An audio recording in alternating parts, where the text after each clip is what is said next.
Eyes up here, boy.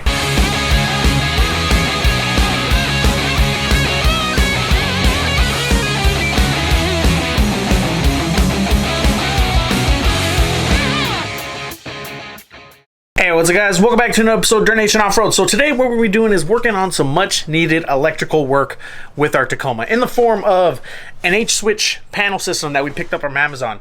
Now this, honestly, I don't even know the branding on it because, I mean, it says Power Sports, it just says Off-Road, Marine, like it's got some... It doesn't really have a brand. It's from Amazon. It's kind of a cheaper option compared to like an S-Pod or a Switch Pro, which is what normally people will get for doing this. Now, those are really expensive. This is like a quarter of the price.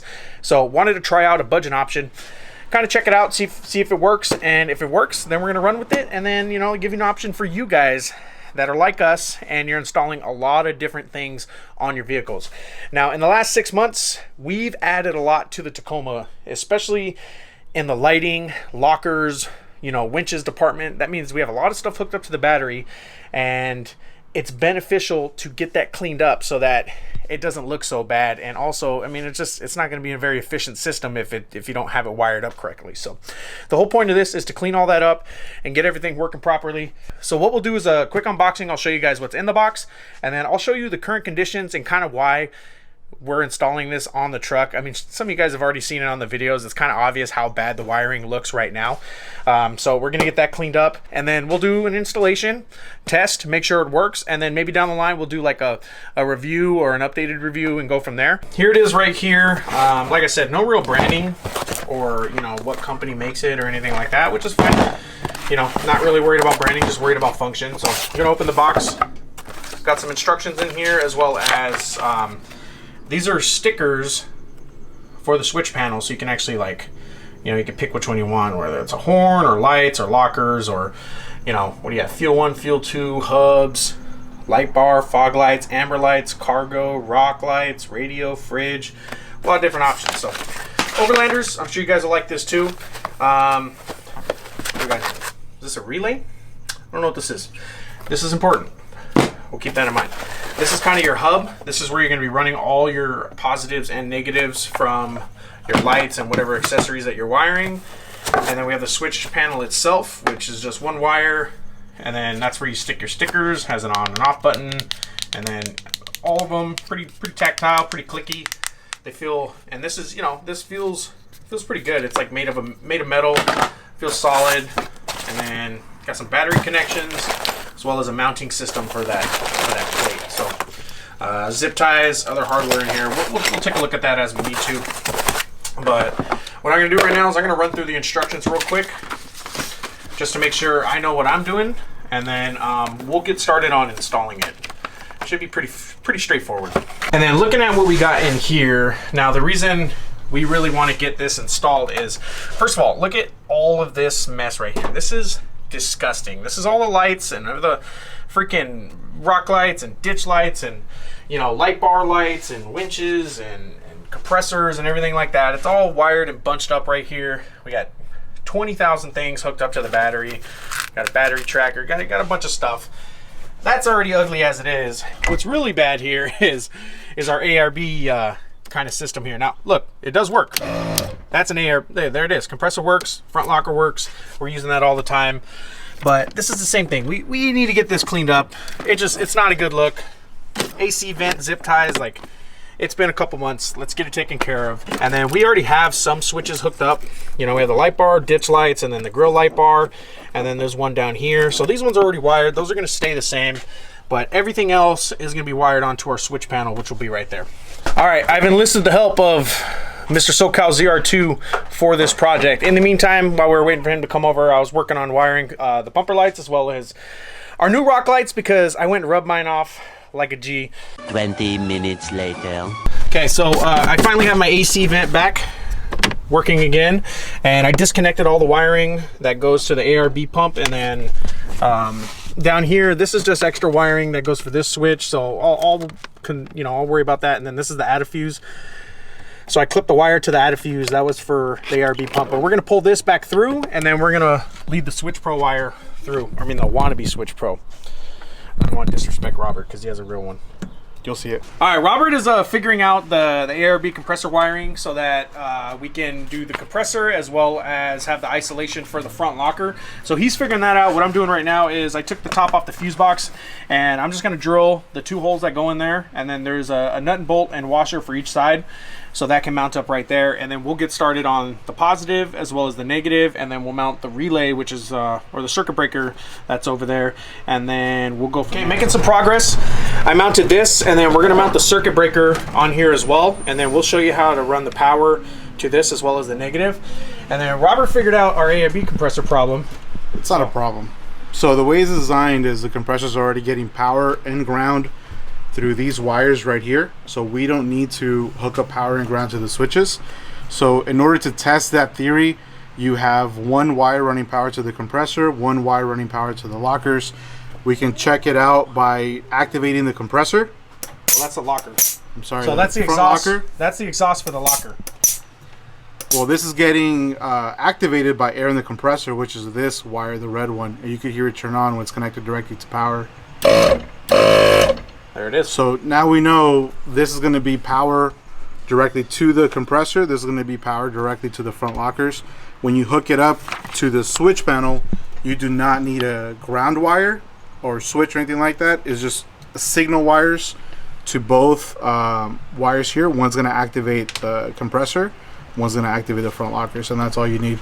The way we were able to figure this out is I kept my my air locker wiring diagram. So Robert just looked through here and found all the colors and matched them up and everything like that. So learning point for everybody: when you have stuff and you have wiring diagrams, keep all that stuff just in case you ever have to come back and make some corrections like this.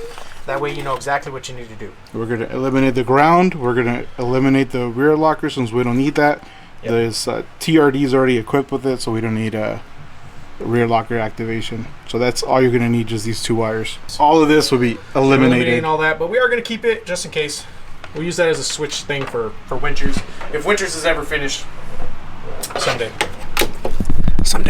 We have our circuit board right here. You can't see it, but we've already shown it to you. And then we hooked up the positive to the circuit board.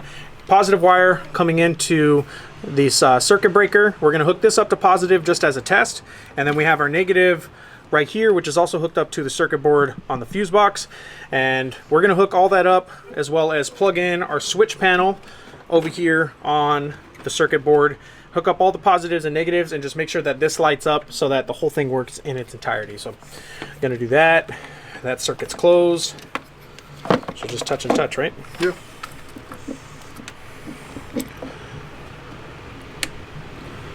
Press it on.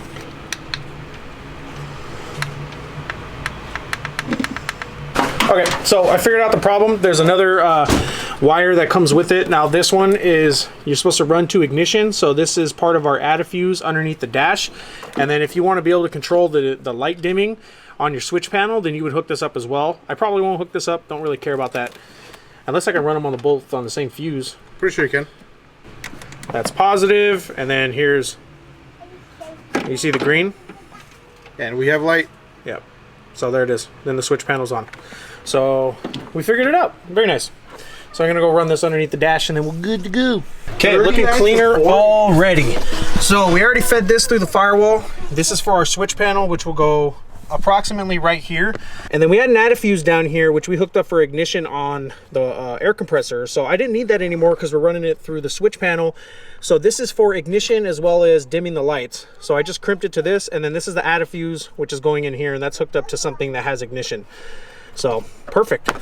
Continuing to drill into unnecessary places on this truck. 4 self-tappers right there to hold the plate, and then there's 2 Allen keys that will hold it into place right there, and then that'll be our switch panel to match the rest of them. It's actually a very, very clean look. It's going to look much better than this right here. Some people, specifically ZR2 owners and Mr. Jeep JK himself, Demolition, put their switch pros right here, which is nice when you're in the moment. But S-Pod, isn't it the same thing? No. Is there a difference? Don't insult. Okay. okay, whatever. They're both expensive.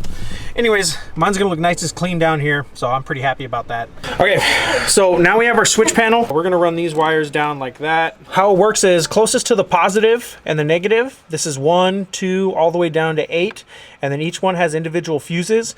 You want to hook up your bigger power, you know, bigger power draw stuff from on 1 and 2, because those are your 30 amp fuses, and then it goes down to 20, 10, and 5. We'll get started with probably the air locker and the compressor.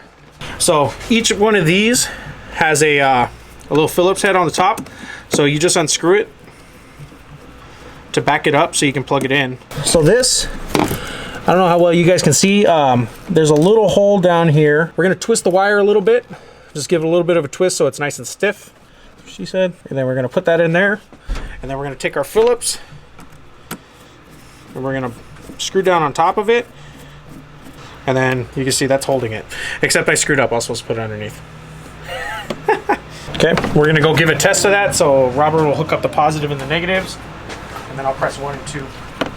We figured out what the problem is. Robert, aka Thick Jr., aka it was actually me. I hooked up both of these to the negative, not the positive. So we're gonna do a little round 2, and I'm pretty sure it's gonna work this time. Negative, positive, good. Is it on? Okay, do the locker. All right, we're good to go. Okay, so turns out we're still gonna have a little bit of a mess on the battery, and I'll take care of that as I need to. Now, the reason we're still gonna have a little bit of a mess is because we only really eliminated the compressor from the whole wiring thing, because the switches that I do have inside already that are kind of stock, I kept those on there. That's for the rock lights, for the grill lights, and also the ditch lights. So those are gonna stay on there, and we'll just have 4 hooked up for a light bar, the back lights, and then the compressor in the front locker, and then we'll have 4 more for future stuff that we're going to put on, because I do have some more rock lights right here to put on, and I'm sure we'll find more stuff to hook up. So a few moments later. yeah, negative and positive are hooked up. Even the compressor, nothing's turning on? Nope. Did you press it once or twice? There you go. That's off. It's not turning on. What'd you do? Right now, when you clip the compressor or the circuit breaker all the way on, everything turns off. But when I unclip it just a little bit, it's on. Yeah. That makes no fucking sense. All right, it's on. Off. Yeah, that's what it is. On. Off. On. Off. It's on, as soon as as soon as you barely press. Off. That's so stupid. Oh, come on, Amazon. That you gotta do better than that shit. Well, these are the limitations that you're gonna run into with a crappy, cheap Amazon one. I mean, it's gonna work, but you're gonna run into these problems. As soon as we put on the cap, it presses this just enough to where, look, I'm barely gonna touch the circuit breaker switch, and it'll turn it off. And then close it, open it back on, and then you can turn the light back on again. That is stupid. That is stupid, but okay. At least we know. Side note, just wanted to show the connection. So starting with the first one, you have negative, positive, negative, positive, negative, positive, negative, positive. We used up the first 4, and those are 30 amp fuses and 20 amp fuses. So you start with your biggest power draws first, and then you go so on and so forth. And then we have our circuit breaker hooked up, and then this is the cap, which will go back on here just to kind of protect it from dust and everything like that. So like I said, fairly easy installation. We just bolted it to the top of the fuse box, and it's pretty good to go. And then all these wires, I didn't really get to clean these up because they're still running to switches on the inside, but that's just fine. Ignition is on right now. We have these on. We're gonna put some stickers on, but first I'm gonna just do a quick zip tie just to get this out of the way. That's gonna be the first problem we run into. Did you see what happened? No. I smacked it. It's a knee smacker? Yeah, I smacked it with my knee already. So we have these on. First one is air compressor, and then this one is the front locker, and then this one was what, LED light bar. So that's actually pretty cool that they come with all these, and then they have blank ones if you want to do blank ones.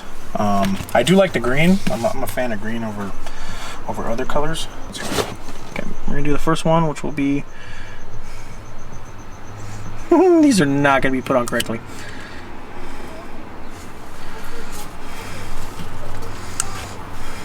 There it is. Look at that.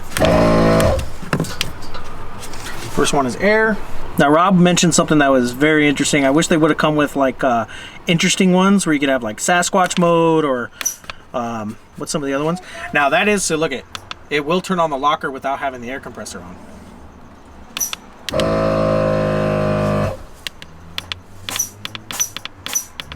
That's boost mode. That's what that is.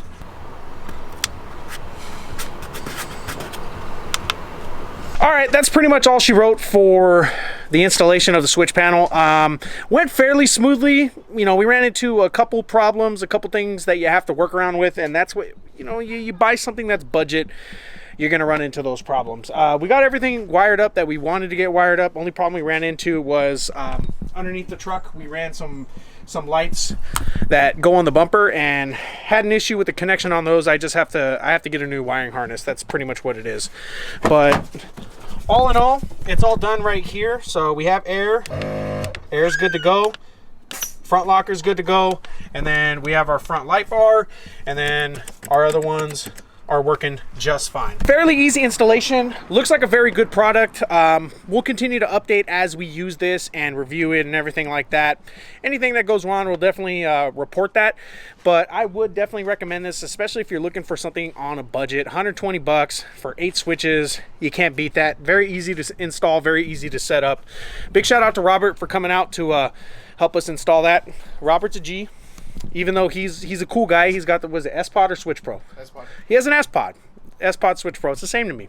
They all look the same. But that's all I got for the video. I'll go ahead and link below where you guys can find it. I know they have a 6 switch and they have an 8 switch. I picked up the 8 switch just to have as many options as possible, and we'll continue to add things to it as we build the truck. But we'll link it below. You guys check it out, see if it's something for you. But we're all done for now. I want to thank you guys for watching. Make sure to subscribe to channels, follow us on Instagram, Facebook, YouTube, and Patreon. You can also hit us up for shirts at dirtnationoffroad@gmail.com. But other than that, thank you guys. We'll see you again next time.